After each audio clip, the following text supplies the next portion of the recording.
Nah, ini dia unit FH16 double vessel.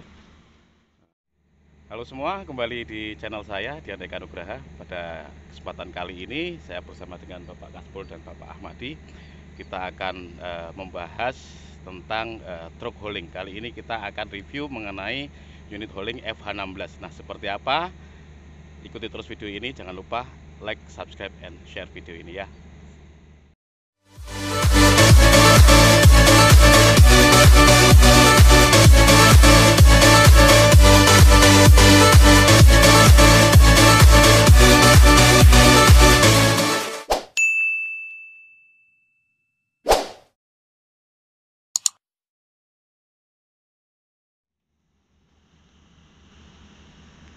Nah, ini dia unit FH16.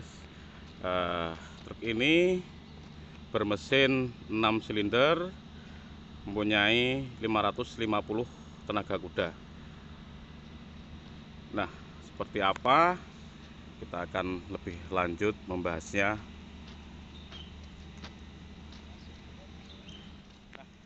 Saat ini saya bersama dengan beliau ini. Beliau itu adalah yang mengoperasikan FH16. Beliau sudah senior di sini. Dia akan menjelaskan tentang sistem mekanisme mengenai pengoperasian FH16. Apa saja sih yang ada di FH16 ini, dengan bersama Pak Kasbul dan Pak Ahmadi. Pak Kasbul dan Pak Ahmadi, kira-kira sudah berapa tahun nih mengoperasikan FH16 ini, pengalamannya di FH16 ini? Kita mengoperasikan FH16 ini kurang lebih 9 tahun. Sudah 9 tahun Pak ya? 9 tahun. Sudah tahu betul seluk-beluknya di FH16 ini seperti apa. Nah, nanti mungkin kita bisa dijelaskan mengenai mekanisme FH16 ini seperti apa, fungsi-fungsinya, sistem pengoperasian seperti apa. Kita memberikan edukasi kepada teman-teman semua yang ada di channel saya ini. Oke. 1, 2, 3, yuk. Oke. Kita mau menjelaskan fungsi dari bores. Oke. Ini pin wheel. Ya. Nah, di tengahnya ada kingpin. Oke. Jadi sebelum kita mengoperasikan unit, kita harus P2H benar-benar. Betul. Yang terutama yang perlu dicek adalah komponen kingpinnya ini. Oke, situ ya. Ya, Betul. sama lock boresnya ini. Oh ya, locknya itu ya. Kalau ini belum terpasang, kingpinnya masih ada, nut-nutnya yang longgar, jangan dulu dioperasikan. Ya, bisa lepas ya. Ya, nanti akibatnya bisa lepas. Betul. Nah, sama hal-hal yang lainnya seperti ini semua. Oh. Jadi, iya. sebelum mengoperasikan unit, pastikan komponen-komponen perekat, penyambung dan yang lainnya aman. Betul. Setelah Jadi, aman baru kita operasikan. jadi harus diperiksa secara keseluruhan, Ya, betul-betul di P2H, ya, supaya ketika mengoperasikan nanti aman. Ya. Gitu. Pak Kasbul, unit FH16 ini terdiri dari berapa bagian sih Pak Kasbul? FH16 ini ada terdiri dari 4 komponen. Ya. Yang pertama ini bagian promotor, Ya. Vessel A, dolly, sama Vessel B. Prime mover ini adalah truknya ya yang menarik Yang dolly berat. tersebut ya, Ya, gitu. berat. Ya. Nah, untuk FH16 ini kan double vessel. Nah, berapa kapasitas yang mampu diangkut oleh unit ini, Pak? 120 ya. Per vesselnya itu berarti sekitar 60 ton bisa diangkut. Nah, ketika selama 9 tahun ini, Pak, mengoperasikan FH16 gitu. Menurut Bapak, kelebihan dan kekurangan unit ini apa sih, Pak? Selama unit ini masih berjalan, Betul. dia powernya tetap Stabil ya, stabil. ya, Nah, gitu. jangan sampai kalau sudah sampai berhenti pasti stuck sudah. Oke, baik. Prime mover itu adalah truk bagian depan yang menarik vessel-vessel di belakangnya gitu. Adalah prime mover. Prime movernya ini adalah unitnya Volvo FH16. Kemudian di belakangnya ini ada namanya vessel A ya Pak ya, gitu. Vessel A. Vessel A ini bisa memuat kapasitas 60 ton. Betul, 60 ton. Dan kemudian kita beralih lagi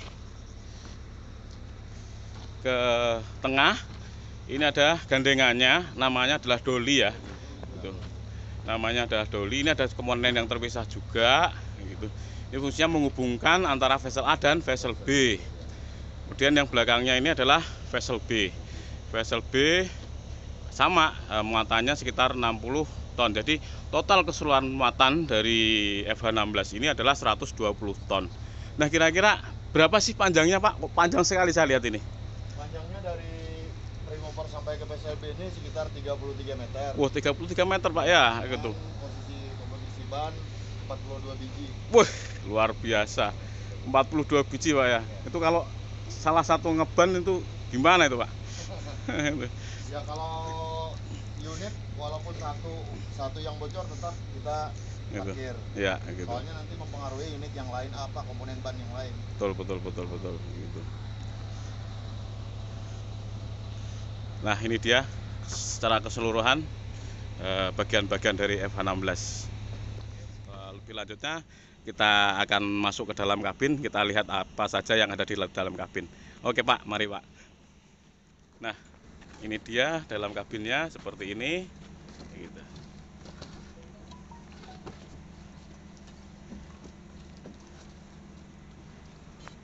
Ini kita sudah berada di dalam kabin FH16. Nah, apa saja sih yang ada di dalam kabin? Beliau ini akan menjelaskan semuanya. Oke, Pak Ahmadi. Nah, untuk sistem pengoperasiannya FH16 sendiri itu seperti apa? Bisa dijelaskan dulu mengenai fungsi-fungsinya yang ada di sini. Gitu. Nah, kita lihat dulu. Itu ada berapa panel monitor. Yang pertama kita buka Ya. HM dulu. Betul. Nah, kita buka HM-nya. HM-nya. Iya. Nah, kita lihat tadi ya. Oke. Setelah itu kita sebelum membuka HM tadi kan kita melakukan P2H dulu, Betul. pengecekan keliling. Ya. Habis itu kita naik ke unit Ya. untuk mencek panel-panel yang ada di sekitar di display. Ya. Habis itu pengoperasian Ya. kita masukkan gear 1, Ya. kita lepas parking brake. Oke. Oh, itu parking brake ya. Yang ini tadi parking brake ya. Oke. Ya. Kalau masih on berarti anginnya masih. Itu apa? Itu brake juga. Nah, ini berarti palap. Oh, oke. Palap. Ya. Oke. Kalau ini masih on berarti apa? Belum rilis. Baru apa? Belum penuh anginnya. Ya. Kita isi dulu. Kalau Kita terus sudah sementara. penuh, Ya.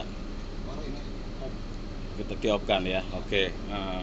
Nah, untuk transmisi sendiri ada berapa percepatan ini? Ada 16. Ada 16 Ya. percepatan. Nah, kita lebih dekat lagi melihat. Nah, fungsi-fungsi panel ini adalah panel lampu ya Pak ya. Ini rotari. Rotari, oke. Lampu dalam kabin. Nah, ini untuk lock, Ini deadlock. deadlock ya, satu, deadlocknya ya. Deadlock 1, Ya, deadlock 2. oke. Itu fungsinya apa Pak, deadlock itu? Ini waktu kita kalau jalannya licin atau ditanjakan, kalau kita kadang dalam setak bisa kita pakai deadlock. Oh, deadlock itu ya. Dia akan ngelok untuk tayarnya ya, Ya. gitu. Oh, sistem tayarnya. Terus yang ini sendiri apa Pak ini? Ini rem trailernya. Oh, rem trailernya. Kita gunakan itu. Ini juga membantu fungsi pengereman. Iya, ini. Kalau yang ini apa nih? Exhaust brake. Ada Exhaust brake ya sama gitu. Nah, untuk apa namanya damping sendiri panelnya yang gimana Pak? Untuk damping kita masukkan PTO. ya, itu ya PTO-nya ya. Oke ya. Masukkan PTO. Iya. Baru kita damping PCLA. Oh, ini ya. Ya, Ah, ini oke. tuasnya. Iya, ini yang tuas 1 ini tuas 2 ya. Yang Oh ya. Ini Gitu. yang tuas PCLA. Ya. Baru PCLB. Oh, vessel A, ini vessel A, vessel B. Tadi ke apa namanya? Tadi itu di PTO-nya dulu kita nyalakan, Iya. ya kan? Terus kemudian vessel A-nya ini kita turunkan dulu, Iya. ya kan? Kita naikkan ya, gitu.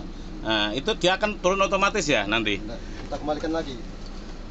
Enggak, itu nanti turun otomatis dia untuk vesselnya ketika PTA. Ya. Nah, ke atas dia akan turun otomatis. Ya. Ketika sudah damping penuh kita kembalikan lagi ke bawah. Oh, siap gitu. Demikian juga di vessel B ya, gitu. Ya, sama. Oke, baik. Nah, untuk ketika mau proses untuk damping itu sendiri gitu loh. Ketika kita mau mendamping muatan, tadi kan kita PTO itu harus tetap injak kopling atau seperti apa? Kita injak kopling. Tetap ya, kita. Kita injak kopling, terus PTO-nya baru kita nyalakan, Ya. baru kemudian kita tuas untuk apa namanya vesselnya kita naikkan ya. Iya, naikkan. Oh siap, baik begitu. Kalau untuk yang panel-panel di atas ini apa sih coba? Itu hanya untuk lampu-lampu kan? Lampu-lampu. Untuk lampu-lampu aja ya. Klakson juga ya di situ ya. Lampu besar. Klakson besar. Oke. Itu lampu. Kalau ini tachograph. Mengetahui kecepatan. Oke, gitu. Mengetahui kecepatan. Nah ini yang perlu kita ketahui di sini.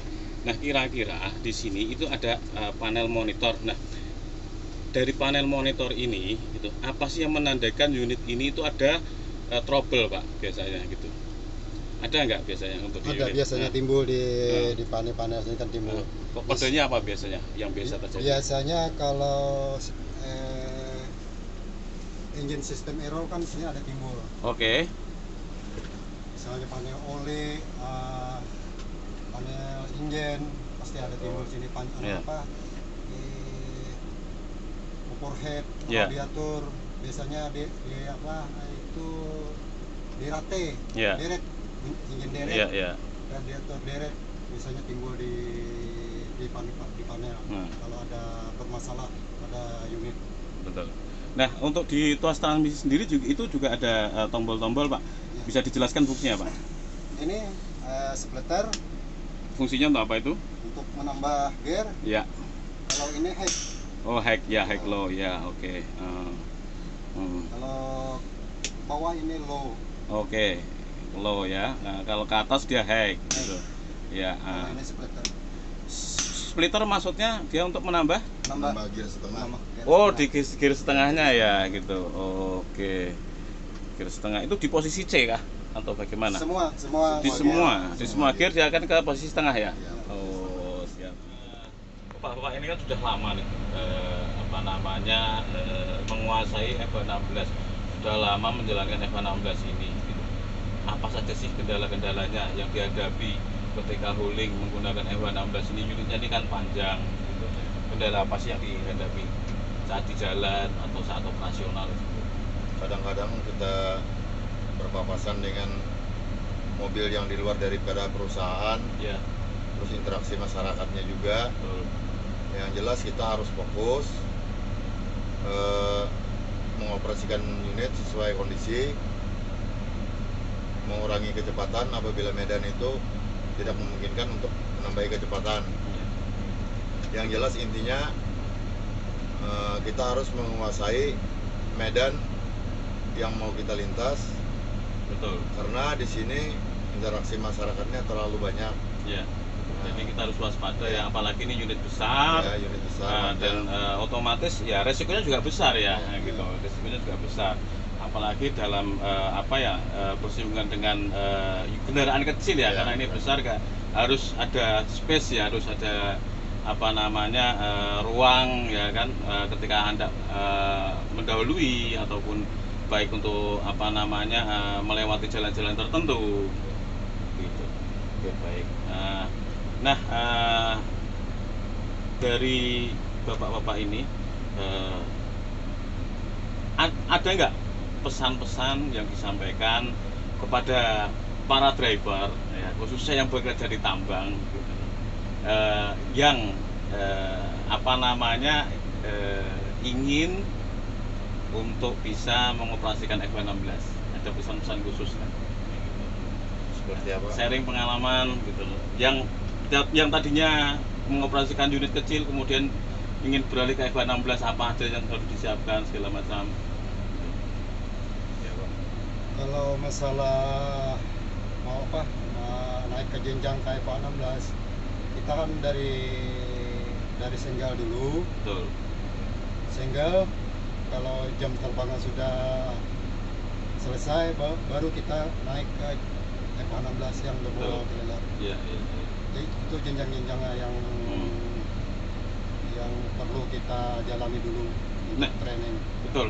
Nah, waktu awal sebelum pegang F16 ini, ya kan, berapa lama sih untuk bisa menguasai F16 ini?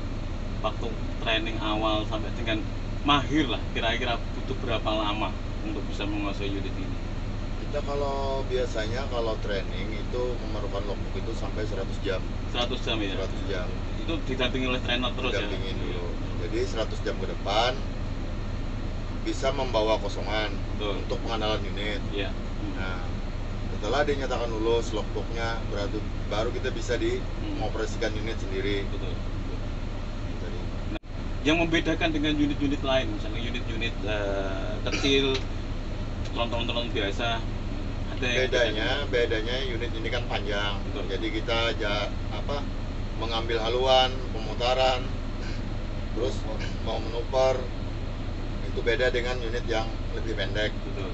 Nah, terus juga di rambu-rambu kecepatan kita harus mematuhi supaya ibarat unit ini bagian vesel belakang tidak mengenai unit yang lain. Betul.